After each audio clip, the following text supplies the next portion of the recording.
Joe Burrow leading the Bengals into an intrastate matchup between the Cleveland Browns. You know, he's undefeated against the Chiefs, but he's never beat the Cleveland Browns, which is wild. It's wild. It's sort of like, you know, the Green Lantern having superpowers, but like somehow being defeated by the color yellow. I'm like, I would just wear a raincoat and drive a school bus, and then anyway, that's something completely different. Saquon Barkley, everybody waiting to see what his status is going to be. He's been called a game-time decision for the Giants game today against the Philadelphia Eagles. We wait to find out if the Saquon-assance continues here in Week 14. Welcome to NFL Fantasy Game Day, presented by Geico. I am Marcus Grant, joined by Michael F. Florio. And here we are, Week 14. This is it for a lot of fantasy managers. It is do or die win to get in the playoffs. And you and I actually have a big one. You're already sort of locked into the Fantasy Live League playoffs, but I need a win and maybe even a little bit of help.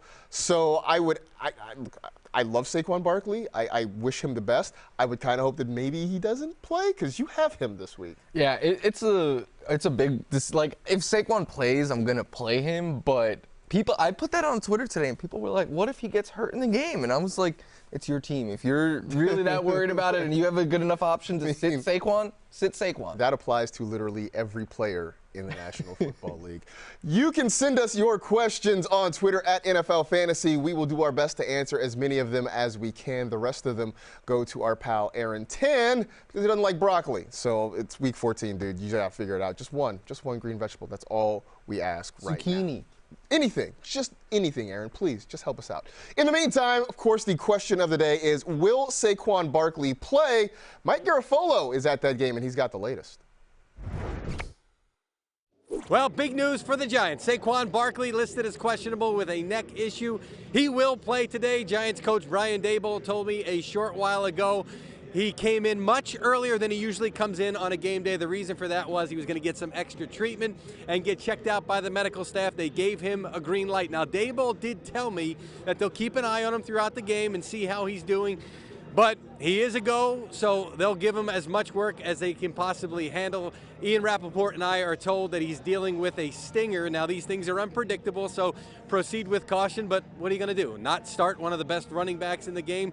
You certainly got to put him in your lineup and hope for the best. That is the case for the Giants, who will have Matt Breida ready to go. Now, the Eagles are concerned about Barkley for sure, but also Daniel Jones and what he's able to do with his legs. That's been a focus for them leading up to it. I spoke to Brandon Graham the other day. He said, we know what he can do. He had that long run against us a couple of years ago, even though he fell down at the end of it. So look for the Giants to try to contain Jones as a runner. Thank you, Mike. Well, our short national nightmare is over. Saquon Barkley is going to play today. And as he mentioned, look, if you have Saquon, you are starting him. What are you going to do? Put him on your bench? Who are you going to replace him with? But the question does remain, he is a little banged up. He's got a good defense that he's facing. Projection-wise, I mean, can we expect the huge, big-time Saquon game we're used to getting? I think I would temper expectations today because he's banged up, because the matchup is so tough. But I think, is it crazy to say, like, this is a must-win game for the Giants, who are, like, maybe not must-win, but, like, every game throughout the rest of the season is huge for the Giants, who are there with the Commanders, and now the Lions breathing down their neck and Seattle fighting for those final playoff spots. So if Saquon is healthy, I still expect them to try to give him the ball as much as he can possibly handle. I think that's going to be the case, but I do agree with you. I think you temper expectations just because we don't really know the extent of, you know, the situation with his injury there and how he can go and how hard he can go in this one. But again, you're not sitting Saquon Barkley. So we know his status for Sunday. Let's take a look at the actives and inactives for some other notable players around the league. Trevor Lawrence will go for the Jaguars despite a toe issue. Lamar Jackson, no surprise, inactive with a knee injury, but a whole lot more active. Saquon, we just found out, is active. Deontay Johnson will go despite a hip injury. Same with Amari Cooper, though there is talk he could be on a pitch count in this one against the Bengals. And Zay Jones is active despite a chest injury. In some of the late games, Leonard Fournette is expected to play despite a foot injury. It is going to be rainy weather up in Santa Clara today. Kenneth Walker not expected to play because of an ankle, but DK Metcalf should be good to go for the Seahawks. Kadarius Toney with a hamstring is questionable and trending, it looks like, toward being out this week. So let's talk about Lamar Jackson, though. No surprise, he is inactive. We sort of knew that all week long. It has been confirmed. Tyler Huntley will get the start at quarterback. I mean, one, would you start Tyler Huntley? But maybe more importantly, what does this mean for the rest of the Ravens? Tyler Huntley, I think, is only in play in 2 quarterback or super flex leagues unless you're just in a pinch. Like, I would play Trevor Lawrence or Ryan Tannehill over him. But after those guys, I could see, like, there just not being a better option out there. As for the rest of the Ravens, it's Mark Andrews or bust, really, for me. Like, even Mark Andrews hasn't looked like himself as of late, but tight end is tight end. Mark Andrews is too good to get away from. The backfield is a mess each week with Baltimore. The receivers, you can't say with any confidence who it's going to lead the way. So, to me, Mark Andrews or get away. Someone asked me on Twitter this morning, should they go with Mark Andrews or Hunter Henry, which I think sort of speaks to the frustration with Mark Andrews, but I'm like, it's Mark Andrews. Yeah. I had a split, like, ooh, that's actually, but then it's like, no, yeah. It's Mark Andrews. It's Mark Andrews. It's Mark Andrews. Your Bills have a big one today against the Jets, and you showed up here wearing green, which is sort of weird. But anyway. I did this the last time they played the Jets. Oh. And it didn't work out for you. No. Maybe second time I have to plan. I wore purple when they played the Vikings, too. I need to start planning. You got to start planning this out better. But anyway, Jets-Bills, it's a big one for both of these teams. We'll see if the Bills can get over on the Jetropolitans. In the meantime, Mike Giardi is there, and he had this report. 2 rookie running backs surging here for Bills and Jets. Might be very good fantasy football plays for you today on Sunday. Zonovan Bam night for the Jets. Got his first start last week, 90 yards on 15 carries. Robert Saleh said the guy's got juice in his legs, and even though Michael Carter's coming back today, he said, Knight is here to stay. And by the way, that nickname Bam Bam, it's because as a kid, he took his toys and banged them off his playpen. Meanwhile, James Cook, coming off the game where he had the most touches in his NFL career against the New England Patriots, had over 100 yards total between running and receiving. He's been a great option coming out of the backfield, can run routes almost like a wide receiver, but it was the between the tackle stuff that really caught Sean McDermott's eye. A 28-yard run in that game against New England. He's got life in his legs as well, taking more carries than Motor Singletary. Those are probably your 2 best plays today. Thank you, Mike. Let's get to the waiver wire. It could be some of those names that he just talked about on there. In fact, there are. Jared Goff going against the Vikings. By the way, these are guys who are available in 50% or more of NFL.com leagues. Jared Goff, who's been pretty hot lately. Tyler Huntley, we just talked about, going against the Steelers. Bam Knight, James Cook facing off against each other in Buffalo. Michael Gallup out there against the Houston Texans. Darius Slayton, tough matchup against the Eagles. Jamison Williams in his second ever NFL game taking on the Vikings. And tight end Cade Otton had a good game last week. He's up in Santa Clara to take on the San Francisco 49ers. But now for you, if you're looking for a waiver wire hero, are you picking from that list? You going off menu? Where are you going? I'm going to stick on the list, and I'm going to go with James Cook to offset me wearing Jets green right now. James Cook, you just heard about in the report there. Last week they split snaps with Devin Singletary. He had more carries, and he had 6 targets, which stands out because the Bills have really been kind of limiting how much targets Devin Singletary has been seeing. And even if these 2 backs continue to split time, I think James Cook is the one you want in fantasy because he's far more explosive. But if he disappoints, don't blame me. Blame Christy Stapleton. It's Christy Stapleton who helps put the show together, one of the specialists. She's the one who told us to start James Cook this week. Jared Goff is the guy that I like this week as a waiver wire hero. We love you, Christy. It's all good. He's been playing really well lately. This offense really starting to take off for Detroit. He's got a lot of weapons. They're adding Jamison Williams to the mix, and on top of it, the Vikings have really struggled defensively. We are all expecting this to be a high-scoring game. It's all we've talked about all week, which means inevitably it's going to be like 17-14. But in the meantime, still believe in Goff and what he is doing. DeAndre Swift starting to see more targets. We know how good Amon-Ra St. Brown can be, so I still believe he can be a guy that you can pick up off the waiver wire, or if he's on your bench, you can plug him in and expect some good production today. That gets us to 15 for 15, presented by Geico. Florio, who are your must-start QBs of the week? Tua Tagovailoa and Justin Herbert in what is going to get way too overhyped by how both of them play. Kirk Cousins against the Lions in a game that I think could be very, very exciting. Geno Smith, who is just a must-start option each and every week. And then down at the bottom there, Trevor Lawrence against the Tennessee Titans. And Trevor Lawrence gave us quite a scare last week when he left the game, somehow returned, then missed practice this week and was up in the air. But he is good to go, and he gets a great matchup against the Titans, who have allowed the 2nd most passing yards per game this season. They're up there in points allowed to quarterbacks. They also allow a bunch of big plays, so the opportunity for Trevor Lawrence to score plays in chunks. Plus, he's been running more as of late, which only raises his fantasy floor and ceiling. Last week, Trevor Lawrence's leg looked like a right angle at one point, and they said, oh, it's a toe injury, which means that proves that I know nothing about medicine at this point. Over to the must-start running backs for the week, and Joe Mixon, who is out of concussion protocol and expected to play today. He is there at the top of the list. Deontay Foreman, who has got a good opportunity against the Seahawks. Now, I know he's been dealing with a foot injury, but he expects that he's going to play. DeAndre Swift really picking things up lately. Ramondre Stevenson, a guy who just seems to be sort of matchup-proof because game script doesn't really matter. He can be on the field regardless. Let's look right above there with Miles Sanders going against the New York Football Giants. Now, Sanders has been sort of up and down all season long. Really has kind of been a matchup-based guy. When he has faced some poor run defenses, he has had some really good games. And lately, the Giants have been a fairly poor run defense. The good thing about the Eagles' offense, among many things, is that they really do seem to tailor themselves to attack their opposition's weakness. And so I think that means this is a game where you see Miles Sanders get off. I think you see Jalen Hurts run for a lot of yards, maybe not so much in the passing category, but this feels like a ground and pound sort of situation for the Eagles. Florida, let's look at your must-start receivers for this week. Garrett Wilson, who is basically a top 10 receiver when anyone but Zach Wilson starts at quarterback. Christian Kirk, I like Lawrence. I like Christian Kirk a lot as well. DJ Moore, because DJ Moore looks great with anyone but Baker Mayfield at quarterback. And then Keenan Allen, who has looked like Keenan Allen of old since he's returned from injury. And right in the middle of the list, your guy, Deebo Samuel against the Bucs. And last week, what I loved, he had 10 targets from Brock Purdy. That was a team high, his most targeted player. And Brock Purdy only averaged just over 5 air yards per throw, which tells me they're going to ask him to make some short, safe, quick throws.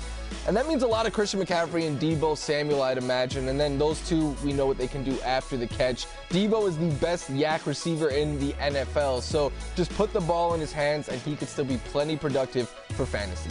Well, great to see Deebo step up. I think the Niners are going to need him today against the Bucs.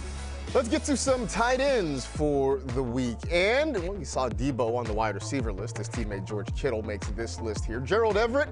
Yeah, I know it's been sort of meh this year for Everett, but it's a good situation against the Dolphins. Same with David Njoku. Hopefully, Deshaun Watson looks a little better this week than he did last week. Evan Ingram in a game that potentially could be a back-and-forth contest with the Tennessee Titans. But at the top of the list, it's Hunter Henry. And I mentioned earlier in the show that I was asked a question about Mark Andrews or Hunter Henry. I said Mark Andrews in that case, and I still stand by that. But I think this is a good matchup if you are streaming tight ends.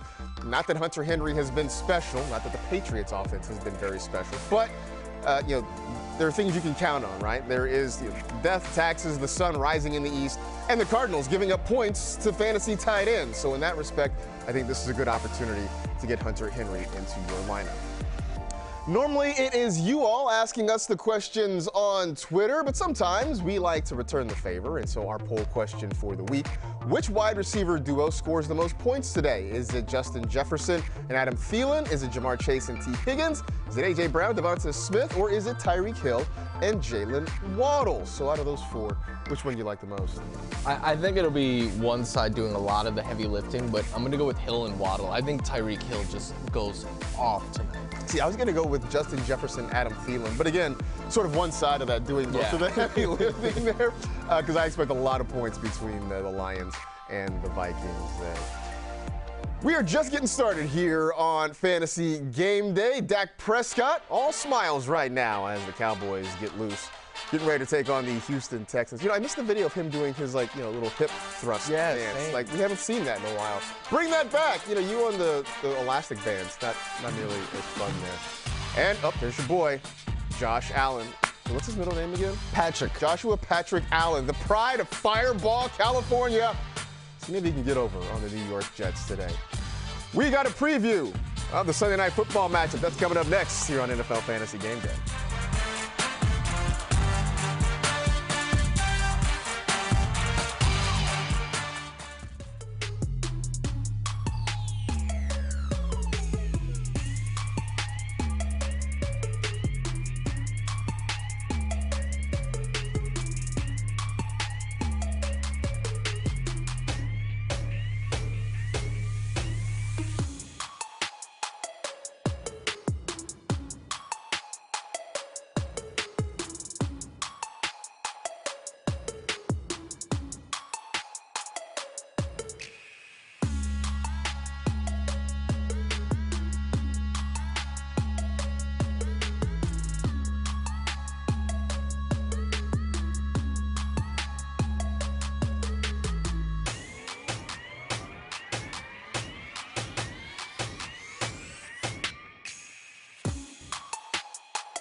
Daniel Jones, Danny Dimes, as they call him. Can we call him Danny Dimes? Because he runs so much now. He's like, I don't know, really another D word.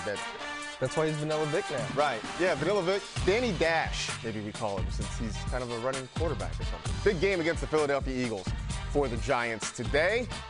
Another NFC East team, CD Lamb. He and the Dallas Cowboys. You know, CD stands for compact disc because he makes music when he's out there on the field. Doesn't seem on paper to be too tough of a matchup against the Houston Texans, but then again, that's why they play the game. Welcome back to NFL Fantasy Game Day, presented by Geico. He is Mike, I am Marcus. We are still taking your questions on Twitter at NFL Fantasy. Let's get to a couple of them right now, shall we? This one coming from, wait, what? Rich Eisen. Rich, you could have just walked down the hall and asked us. But anyway, Rachaad White, Trent Sherfield, or Tony Jones Jr., what say you to the host of Game Day Morning? Well, there's a lot of pressure to get this. I know, right? I'm going to go with Rachaad White there. Trent Sherfield is kind of just a boomer bust big play option. Tony Jones, he's going to be the secondary option in that backfield. Rachaad White splits time with Lenny, but they get so many dump-offs that they still put up points. And especially because it may be raining up there in Santa Clara, so maybe we see a lot of short passes, a lot of running the football. I'm going to go Rachaad White, too.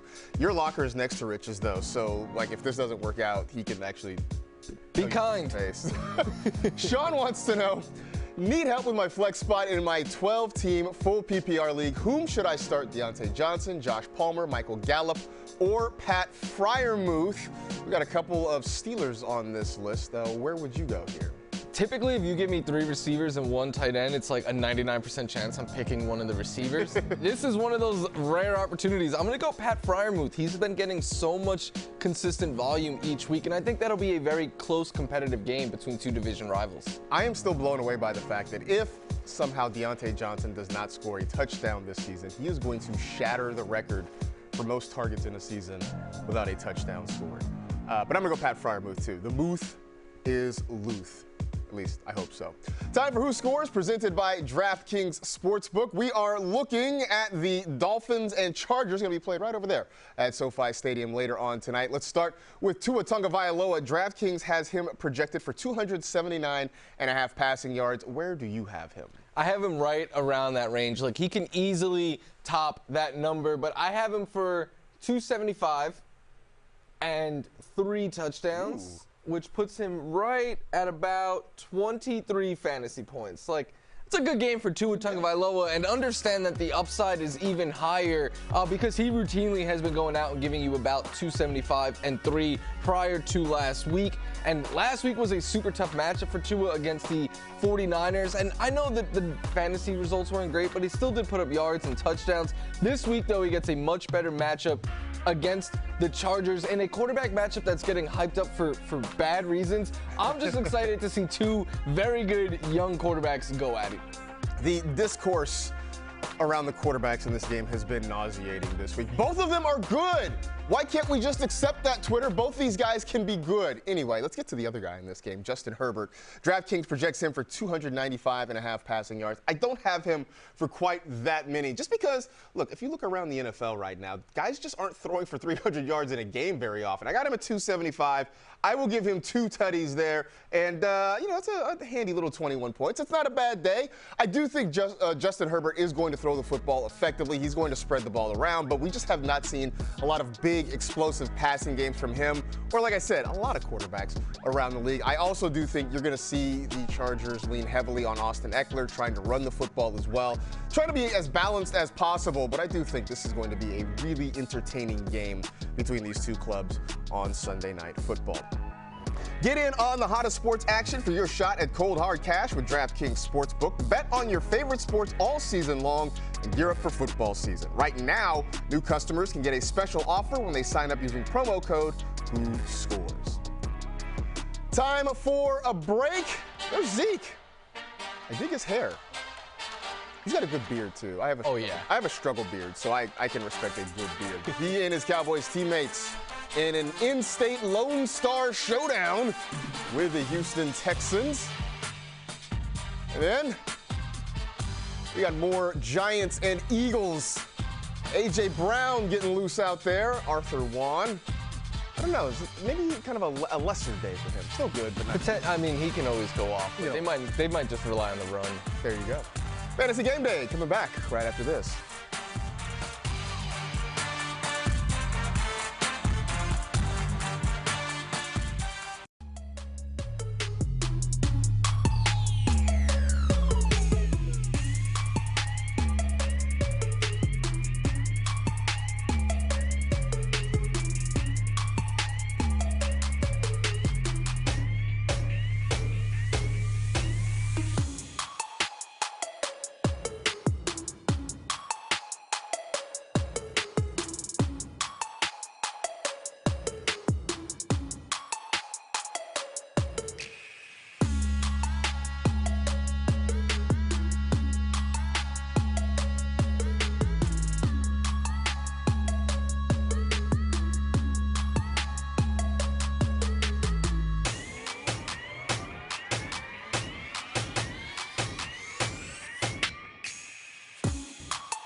Jalen Hurts, he and his Eagles teammates, a big division game against the New York Giants. You know, Jalen Hurts is clean on the field. I don't think he gets enough love for his fits coming into the stadium. Usually, they're pretty good. We don't get to see all of them, but the ones I've seen, I am on board with. Also on board with his fantasy game because he's been lights out all season long. Nick Chubb, you can make a case that he is the best pure running back in the NFL. Tough matchup today, though, against the Cincinnati Bengals.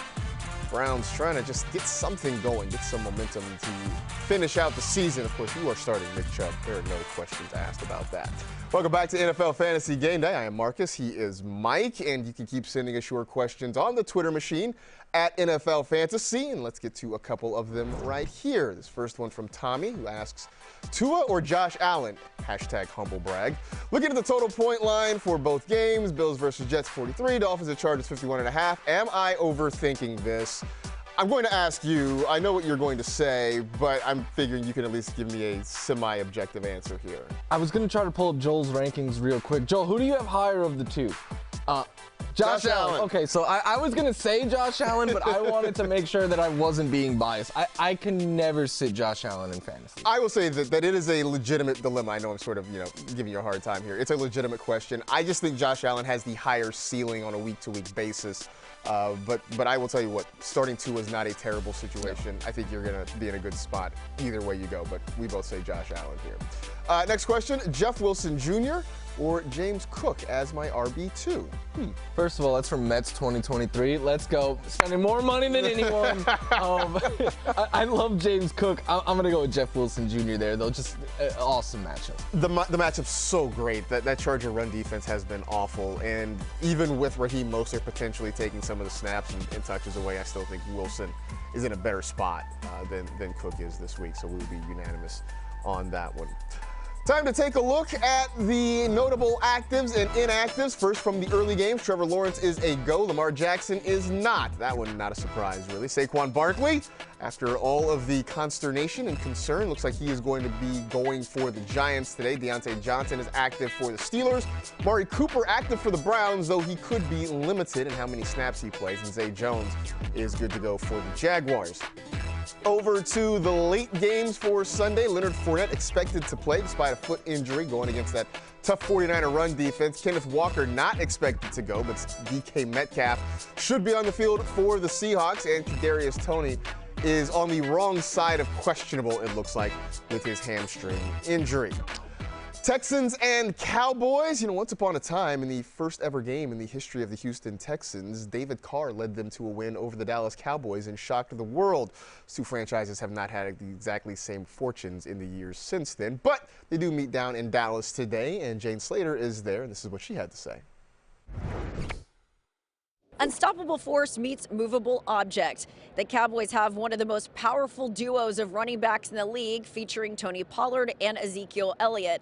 And when you look at their opponent today for this noon kick, well, Houston ranks in the bottom 5 in nearly every run defense category. So if you're looking to start either one of these backs, today might be a pretty good day. Both Ezekiel Elliott and Tony Pollard are averaging roughly 70 yards rushing through their last 3 games. Thank you, Jane. The Cowboys have some insurance in their backfield with those two guys. That gets us to fantasy insurance presented by Geico. Moves that can make or break a lineup. In other words, sleepers. So who is yours for this week? I'm a person who believes that you could speak stuff into existence, which is why I continue to talk up Jameson Williams this week, because come on, it has to happen, right? I understand that if you're playing Jameson Williams, the floor is 0 points. That is a realm of possibility, but the ceiling is sky high. Dan Campbell said we would see more of him this week. This is a huge game for the Lions, who are in the playoff hunt, but they probably need to win out to get in. And the Vikings, not only do they struggle against receivers as their secondary is super banged up, they also really struggle on deep passes. So get your fastest, best field stretcher in the game a little bit. Would love to see Jared Goff take some deep shots down the field in this game.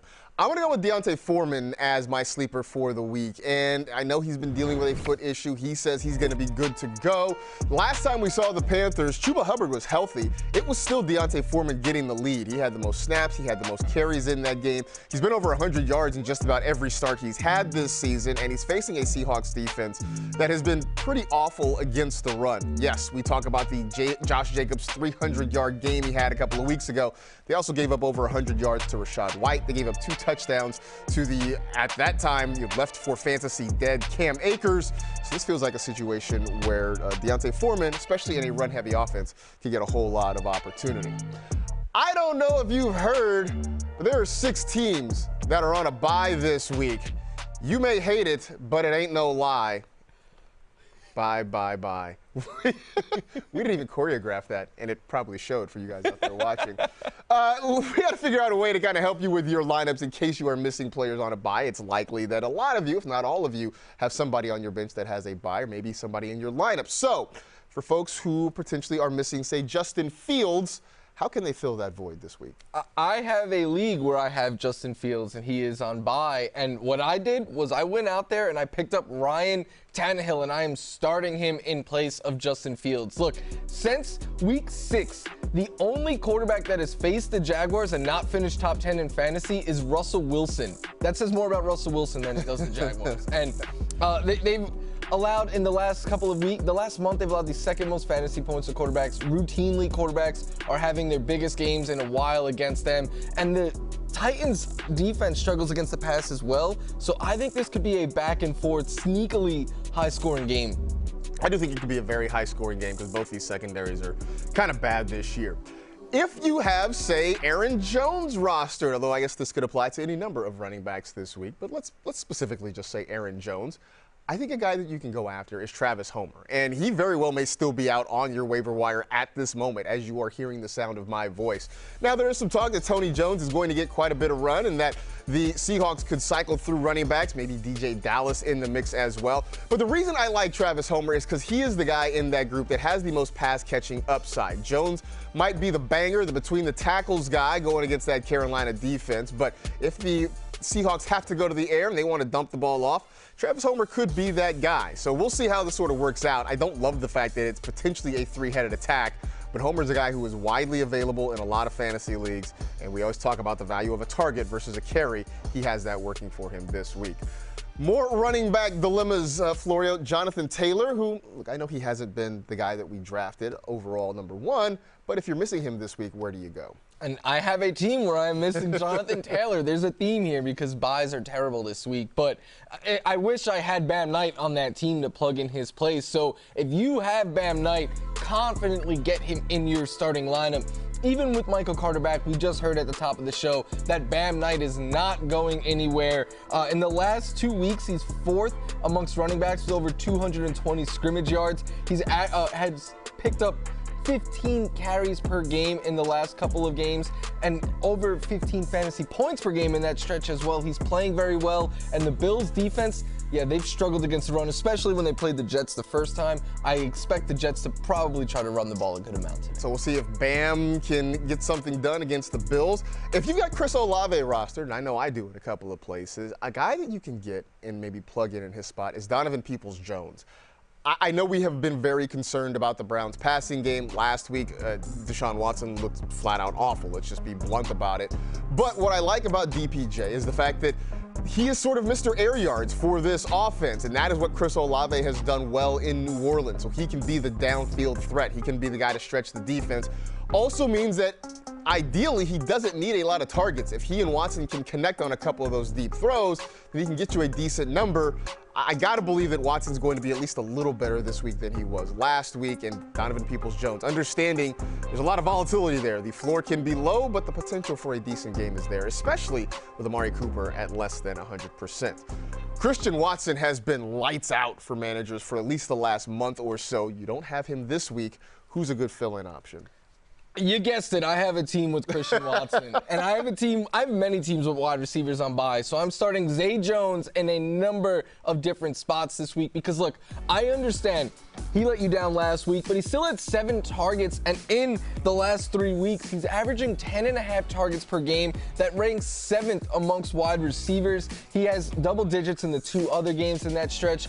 I know, again, he let you down last week, but it is a great matchup. The Titans allow a bunch of production to receivers. They struggle more than anyone on deep passes, so the opportunity for him to put up points in chunks is there. I am starting Zay Jones and just forgetting about what he did last week. Yeah, I think the opportunity speaks volumes about what it is, and that's why I think you can kind of lean on Zay Jones.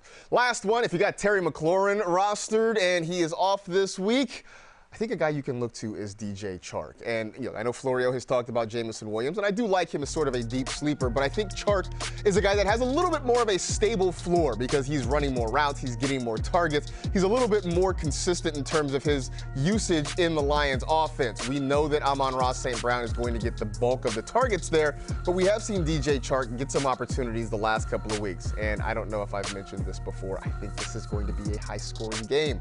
That means both teams throwing the football a lot, so I think DJ Chark should have an opportunity. And look, if I could just, say one thing, if you could just, camera 4, if you could just kind of, look, Roger Goodell, we appreciate all the work you've done for this league, everything you've done to help make this league great. Look, as 2 guys who talk about fake football, we owe you a debt of gratitude. Can you not give us 6 teams on a bye in week 14 next year? I mean, it's just a small ask, right? It's a big deal for fantasy. It's the last week of the regular season. We would like to have our rosters as intact as possible. Just throwing that out there for the future. If you could do this that solid, we would certainly be grateful for you. We are going to take a break right now, and hopefully I still have a job when we come back. We got some burning questions coming up. One of them, maybe about Ja'Marr Chase? Probably not, because you're starting Ja'Marr Chase anyway, because I don't know if you've heard this. He's good at football, and I would imagine that Joe Burrow is going to throw the ball to his former college teammate quite a bit this week. Hey, that's the former president, Bill Clinton. He's hanging out at MetLife Stadium. I don't know if he's a Giant. I don't know if he's a Cowboys fan. He's from Arkansas. I think he's got to be a Cowboys fan. Stick around. We got more NFL Fantasy Game Day coming up after the break.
Joe Mixon out there stretching with his Bengals teammates. He is out of the concussion protocol. And I think in line for a big game against that Browns run defense today. The Bengals trying to snap a 4-game losing streak to the Browns. Kind of wild to imagine that. And Dak Prescott sporting the number 4 as normal. Got the star on the side of the helmet. A Lone Star State showdown against the Houston Texans. I was going to call them an in-state rival, but I don't think that really actually applies. There is no rivalry whatsoever. They just happen to reside in the same state. That's pretty much the only thing there between those two teams. Here is our poll question. Which wide receiver duo scores the most points today? We had Justin Jefferson and Adam Thielen, but they are actually in third place. It is Tyreek Hill and Jalen Waddle leading the way there. It's a little bit of a surprise. I thought Jefferson and Thielen would get some more love. Yeah, I mean, we're hyping up that game all week. Right? Interesting. Maybe people don't think Adam Thielen can carry his into the bargain. Maybe that's Maybe it was like T.J. Hawkinson. Yeah, right? Yeah, maybe T.J. Hawkinson gets in there as well. Welcome back to Fantasy Game Day, presented by Geico. He is Mike. I am Marcus. We got more of your questions that you sent to us on the Twitter machine at NFL Fantasy. This one from Sneakerhead Fred. I kind of dig that name. Rashad White, Darius Slayton, or Jerick McKinnon in the flex spot in a PPR league? Give me Rashad White. He continues to see more work in that backfield, even splitting reps with Lenny Fournette. I'm staying away from Slayton if possible because of that Eagles secondary. Slayton is probably number 3 on that list for me there. Maybe not. Jerick McKinnon's got the Broncos, so I don't love that either. So Rashad White wins kind of by default. The real Drew Grace, as opposed to the fraudulent Drew Grace, wants to know which Seahawk running back to start. Are any of them worth the risk? I keep going back and forth because Homer's the better pass catcher. I think Jones probably gets the better chance of scoring a touchdown. But if I'm going back and forth, I'll probably go with another option if you have someone solid. Yeah, if you've got somebody that's not in Seattle, it's probably your best bet. But if you're going with the Seahawks running back, I said Travis Homer earlier in the show. I'm going to stand by that. The fear is that DJ Dallas sort of screws it up for everybody, and then you end up unsatisfied. Big game in the Bay Area. Tom Brady making his way home. He will take on Brock Purdy. Just a couple of late-round quarterbacks dueling it out in the Bay Area. Bridget Condon is in Santa Clara. Let's hear from her. It's the #1 ranked 49ers defense against a struggling Bucs offense today here in Santa Clara. The Bucs rank last in the NFL in terms of rushing yards per game. So if they want to get anything done out here on the field today, it's going to have to come through the air with the help of Tom Brady. I was talking to Bucs wide receiver Chris Godwin this week, and he told me what's most impressive about this 49ers defense is their pass rush, led by Nick Bosa, who leads the NFL in sacks this season. He also said what's impressive is the way they all play together as a unit. He said that comes through on film, and that's what makes them so tough to beat. And keep in mind, this is a Niners team that held the Dolphins to just 17 points last week. Thank you, Bridget. That gets us to burning questions. Just a couple of them this week. The first one, we know Lamar Jackson is out. We've known that pretty much for a while now. But is Mark Andrews still a viable start with Tyler Huntley at quarterback? Yeah, he is, because last season, Mark Andrews actually had better numbers yardage-wise, fantasy points-wise, without Lamar Jackson than with. Not saying, oh, get rid of Lamar Jackson and Mark Andrews is great, but it just shows us that he is capable of putting up good numbers no matter who his quarterback is. Plus, like Garofalo said about Saquon Barkley, what are you going to bench Mark Andrews? I think what I just heard you say is that Tyler Huntley is a better quarterback than Lamar Jackson. That's what's going to be on Twitter. Mike Florio says that Lamar Jackson sucks and Tyler Huntley should go to the Hall of Fame. I'm with you, though. Mark Andrews still a viable start. There's just no one else that you can count on to catch passes there in Baltimore, so I think he still sees plenty of targets, and he's going to be fine. Next one. The Falcons are on a bye this week, but they made the announcement earlier that Desmond Ridder is going to be their starting quarterback for the rest of the season. They are pulling the plug on Marcus Mariota, which second time Arthur Smith has benched Marcus Mariota in his career. Is Desmond Ridder a viable fantasy option? No, I wouldn't feel confident starting a rookie making his first start in the fantasy playoffs. I think what he does maybe is elevate Drake London a bit more than anything, but even in a 2-quarterback or a super flex league, you'd have to be pretty desperate, I think, to start a rookie in a must-win playoff game. I think, though, if you are in a dynasty league and you have Desmond Ridder, keep an eye on this. Just see what he can do here. We haven't seen him since the preseason. I'm with you. I'm not starting him. These games mean too much in fantasy at this point. But I do want to keep an eye on him, see what he does, and see what this means for the guys around him. Let's take a quick break because we are not quite done here on NFL Fantasy Game Day. Tony Pollard has been lights out for both the Cowboys and fantasy managers for a while now. And look, I'm willing to concede. Maybe he should be the lead running back in Dallas. I will admit to have holding on to the Zeke dream for a while. Pollard has been great. Great opportunity against the Texans. And Joe Burrow getting loose to take on the Cleveland Browns. Always partial to guys who wear number 9. That was my jersey number when I played. It's a good number. An eon ago. More Game Day coming up after this.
We know Saquon Barkley is going to play today for the New York Giants against the Philadelphia Eagles. The only question that remains is what kind of numbers can he put up? The Saquon-assance continues here in 2022. Big game, both the Giants and the Eagles. And Josh Allen, looks like these snow flurries are starting there in Buffalo.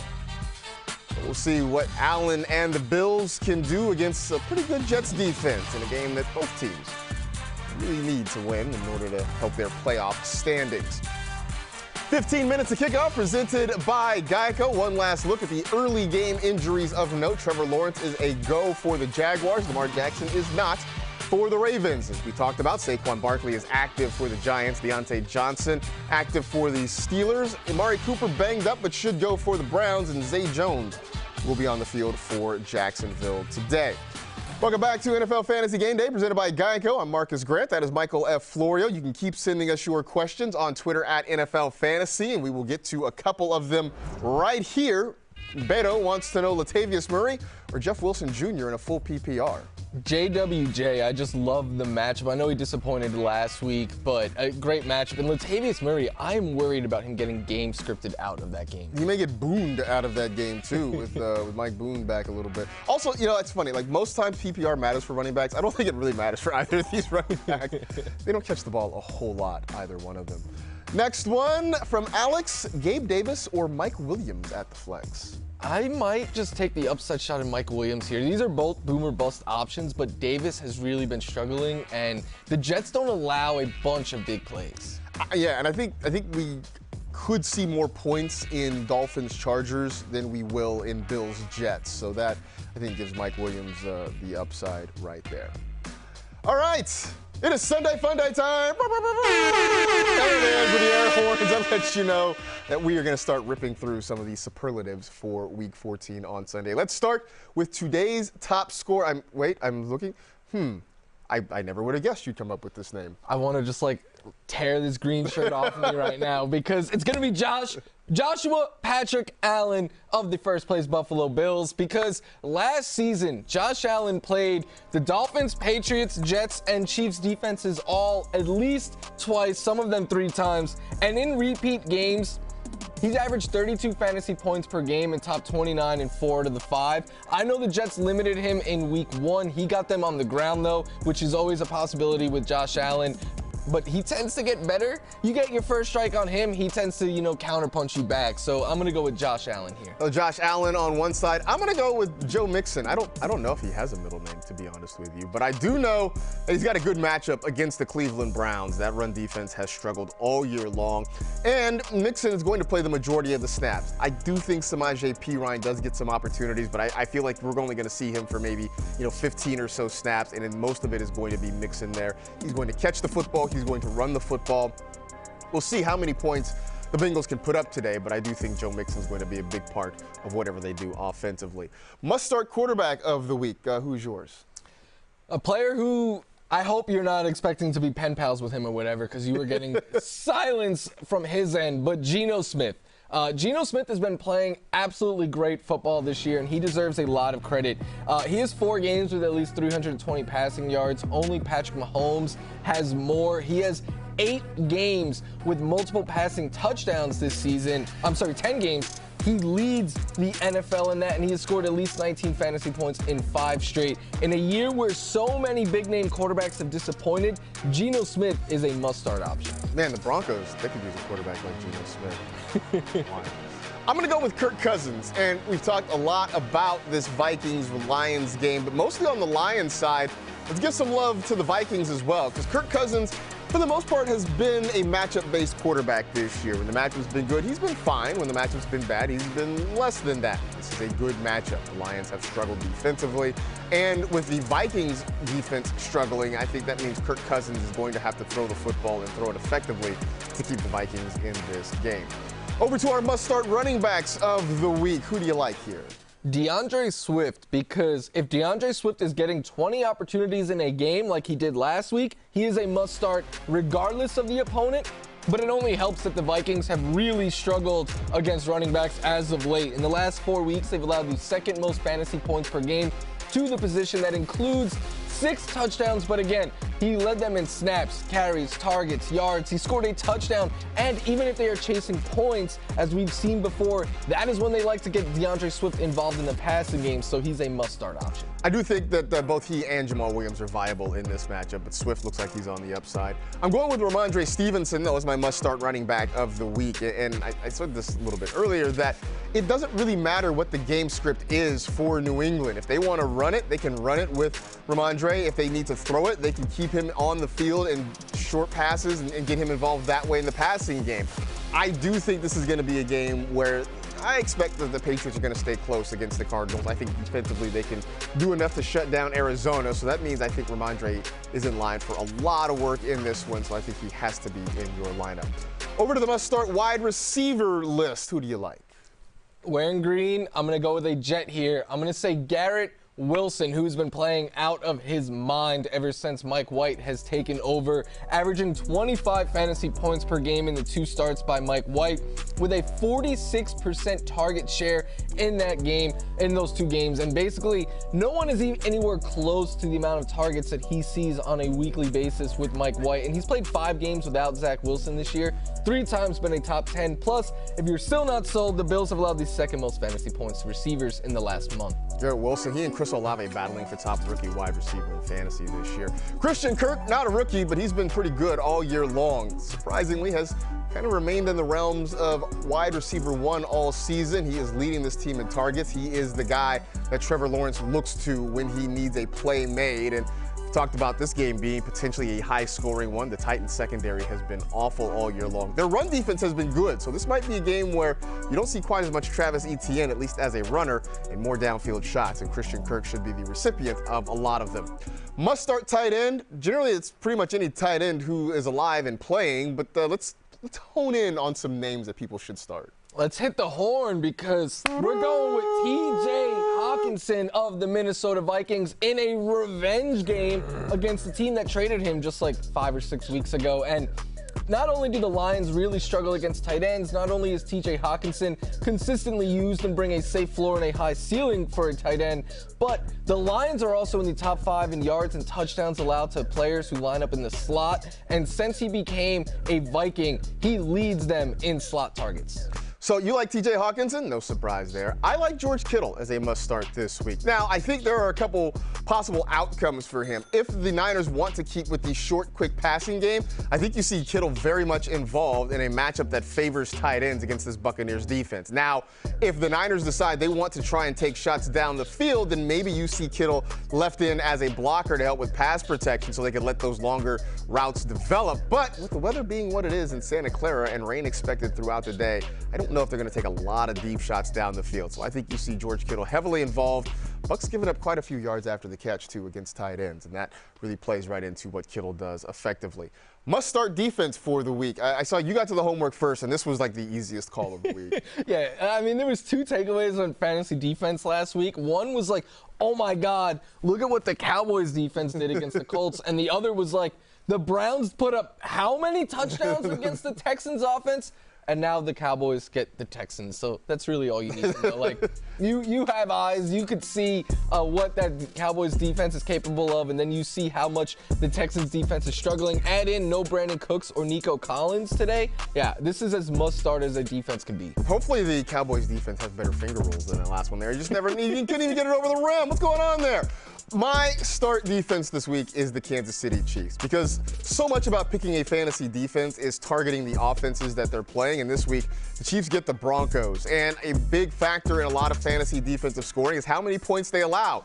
Good news, the Broncos don't score any points. They are last in the NFL in points per game. They're giving up a lot of sacks as well, so it seems like this is an opportunity for the Chiefs to maybe put up a decent number in a week where you might not otherwise be starting Kansas City's defense.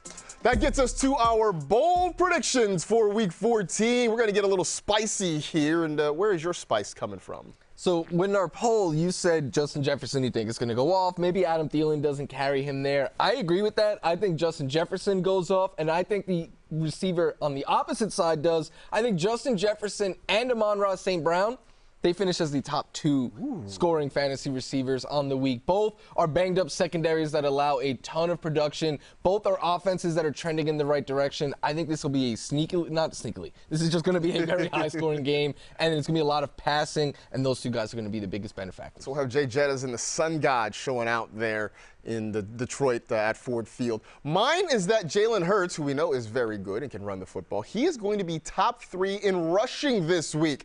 I don't think he's going to do a whole lot with his arm. He'll do just enough to keep the Giants defense honest, but this is a defense that plays a lot of man coverage. So when they're trying to stay with A.J. Brown and Devontae Smith, I think that's going to open up some rushing lanes for Jalen Hurts. Throw in the fact that the Giants defense just in general has been kind of struggling for the last few weeks. I see some designed runs. I see some scrambles. I think this is a huge game for both he and Miles Sanders. And you're going to get the points from Jalen Hurts. You just may get them with his legs and not necessarily with his arms. But you know what? I don't really care how he scores the points. I just want him to score the points. Last week he threw for like 350. The week before he rushed for 150. It all counts the same.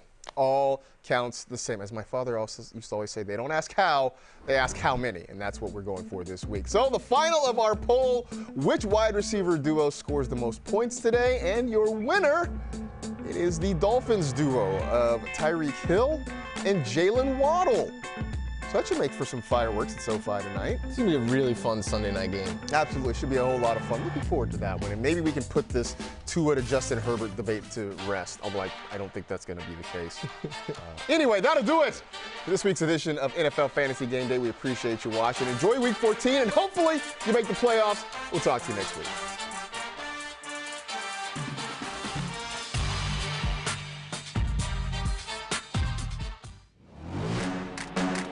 Floating Davis over the top for the Bills, touchdown. What a counterpunch for Buffalo. Downfield shots has Garrett Wilson, makes field door miss, turns on the afterburners, he's gone, touchdown Jets, New York takes the lead.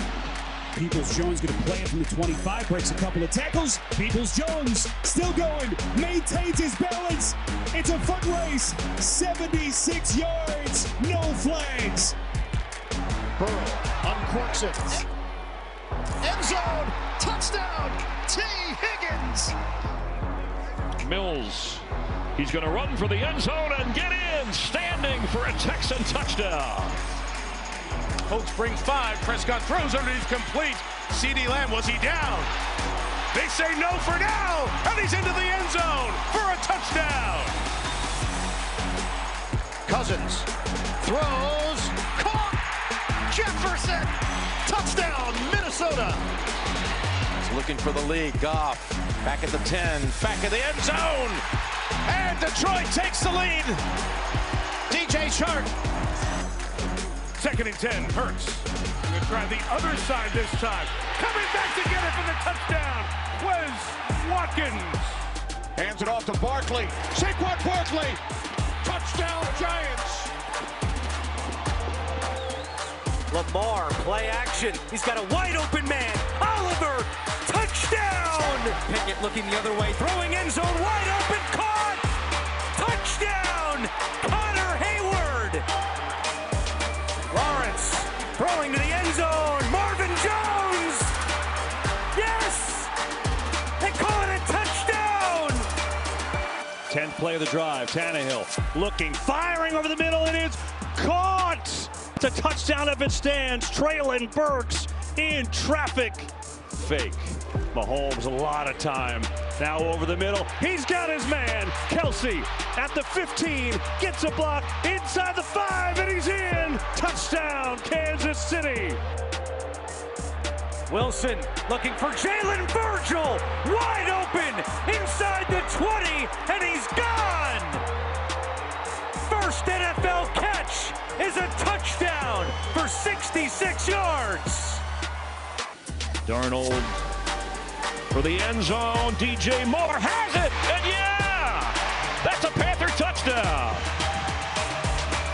The fake rolls right, throws for the end zone. It is caught.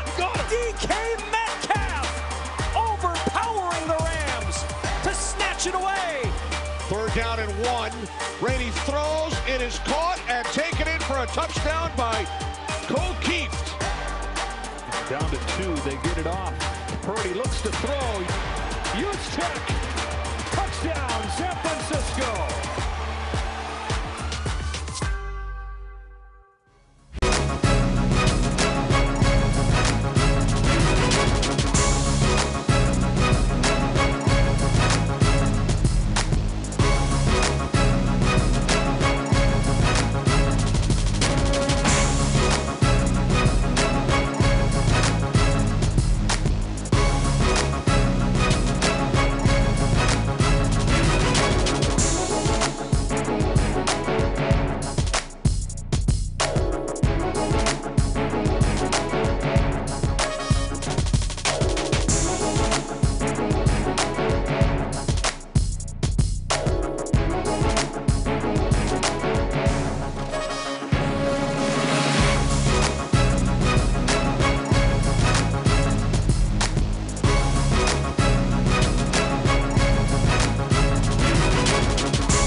Seventh best third down team in the league, facing third and short. Prescott will check it down. CeeDee Lamb with the catch, and Kirksey runs him out. Big hit on the sidelines, leveled by Nelson at the 45. But a 13-yard pickup for CeeDee Lamb and a first down for Dallas. And just a quick little shallow cross route by CeeDee Lamb.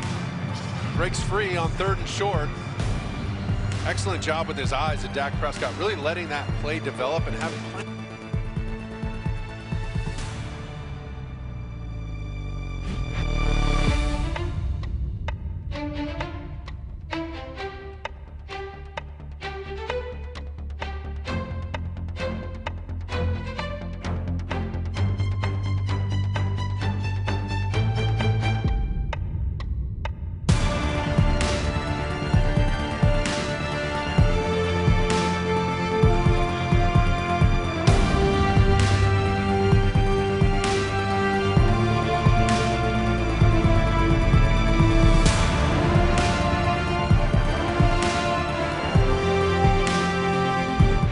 Wrestling Podcast Studio.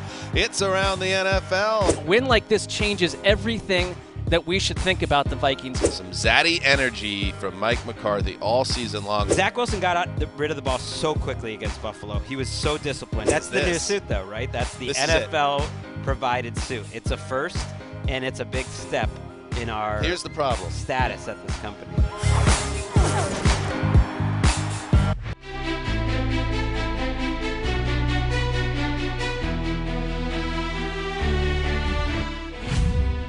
Guys on the offensive line had started all games, all 12 games.